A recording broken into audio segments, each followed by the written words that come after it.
안녕하십니까? 산부인과 전문의 박혜성, 성우 이상훈입니다. 오늘 또 사연을 한번 읽고 시작을 할까요?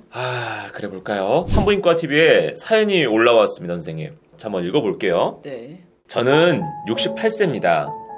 성관계만 하면 방광염이 생겨서 성관계 한 번에 비뇨기과 방문해서 항생제 일주일 처방받고 또 성관계하면 또 반복이 돼서 노이로제에 걸릴 지경입니다.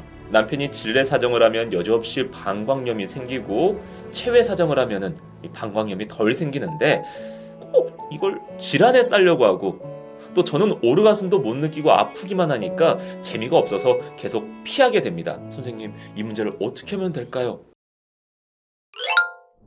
성관계만 하면 생기는 방광염 때문에 여성들이 비뇨기과도 가고 또 신장내과도 가고 산부인과도 가고 그런데 항생제만 주고 네. 방광염이니까.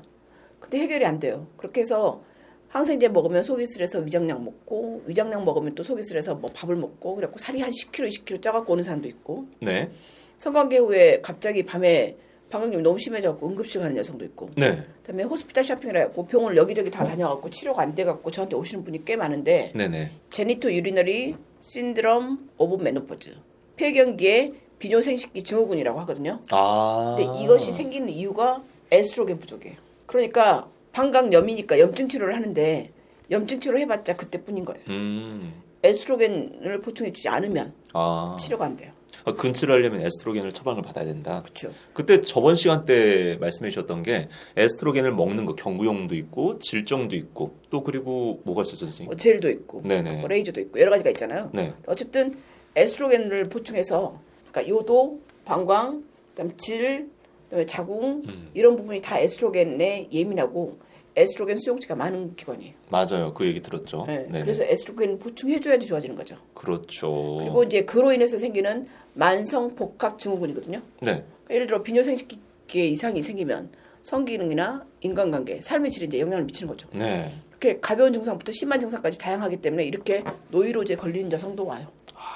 그렇군요. 근데 만약에 치료법이 없다고 하면 어떤 여성 중에 정말 심각한 여성은 자기는 그냥 죽고 싶었대요.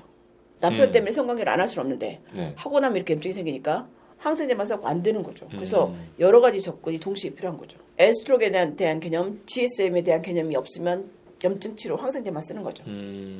결국 에스트로겐이 문제인데, 네. 그렇죠?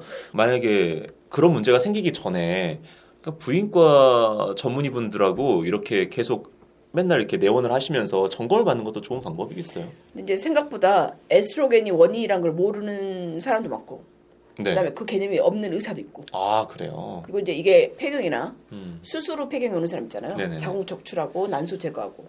그다음에 이제 유방암 치료를 하게 되면 유방암 수술하거나 그럴 때 항암제를 쓰거나 그럴 때 안티 에스트로겐, 에스트로겐은 몸에 있는 모든 에스트로겐을 싹 없애버리거든요. 그렇군요. 그럴 때도 생기고요. 그다음에 조기 폐경. 근데 이럴 때 염증이 생기니까 본인이 증상이 있지만 실은 에스트로겐 부족이라는 걸 잘 모르는 경우도 있어요. 질곤조증, 윤활이 안 되거나 네. 성교통이나 질출혈이나 뭐 그런 게 생기고요. 뭐 질 탈출증이라든지. 그런 것도 이제 네. 처지면 생길 수 있겠죠. 근데 주 증상은 이제 성교통이나 질곤조증이고요. 네네. 그다음에 외음부가 건조해서 걸을 때마다 외음부가 이렇게 쓸리면서 아픈 거예요. 소양증 말씀하시죠? 네, 가렵고 따갑고. 그다음에 삽입할 때 통증도 생기고. 그렇겠죠. 그다음에 이제 요로 증상으로는 계속 방광염이 재발하는 거예요. 그 습관적으로. 그다음에 이제 오르가슴도 당연히 못 느끼고 성욕도 없어지고. 이건 뭐 성관계가 문제가 아니라 우선 이건 라이프 오브 퀄리티를 네. 갖다가 굉장히 떨어뜨리는 일이겠네요. 삶의 질도 떨어지는 거죠. 이게 부모님 계신 분들은 한 번씩 같이 이렇게 내원하시는 것도 좋은 방법일 것 같아요. 그렇죠. 계속 말씀드리면 21세기 아닙니까? 맞아요. 왜 이 질건조증 치료가 가능하다는 사실을 갖다가 알지도 못하고 이렇게 방치를 하고 있는 거죠? 우리가 기본적으로 대한민국 사람들은 성에 대해서 부정적이에요. 맞아요. 좀 이렇게 터부시한 게 있죠. 네, 그리고 성적인 문제는 그냥 정상적인 노화의 일부로 생각해요. 네. 그래서 자기의 불편한 성적 증상에 대해서 도움을 구하지 않습니다.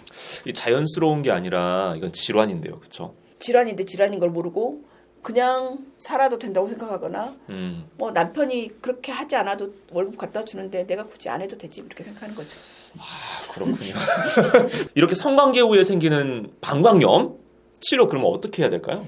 일단 비수술적 요법에는 윤활제, 보습제 이런 게 있고 병원에 오면 질 레이저가 있죠. 이게 준비가 돼 있으면 좋은데요, 선생님. 맞아요. 이게 꼭 필요할 때 없어요. 네. 그럴 때 나는 그래도 내 몸으로 준비를 하고 싶다. 이랬을 때 뭐 쓸 수 있는 게 어떤 게 있죠? 남자의 혀하고 손이죠. 그렇죠. 선생님은 어떤 도움을 주실 수 있으십니까? 그분의 가장 중요한 게 경제적인 능력이에요. 네. 그다음에 얼마큼 적극적인가. 네네. 근데 이제 산부인과에 오면 그거 다 시도해보고 안 될 경우 이제 질 레이저를 권해주죠. 어떤 레이저를 사용해도 상관없지만 본인이 이제 얼마큼 자주 올 수 있는지. 그래서 여러 가지 고려를 했을 때 질 레이저 시술을 받는 것이 비쌀 수 있어요. 질건조증하고 성교통이 있을 때는 이제 윤활제, 보습제, 질 레이저를 권장하고요. 네. 심각한 위축성 변화가 있다. 그럼 에스트로겐을 처방하죠. 네. 그다음에 이제 골반적 기능에 장애가 있거나 골반통, 변효 증상이 있다. 그럼 골반조에 물리치료가 있거나 케겔 운동이나 바이오 피드백 같은 치료가 필요해요. 네. 운동요법이고요. 그다음에 이제 성기능에 영향을 미치는 약물을 먹고 있다. 그러면 항우울제 중에도 성욕을 확 떨어뜨리거든요. 네. 약을 바꿔줍니다. 의사랑 친해서 나쁠 건 하나도 없다고 봐요. 맞습니다, 선생님. 구독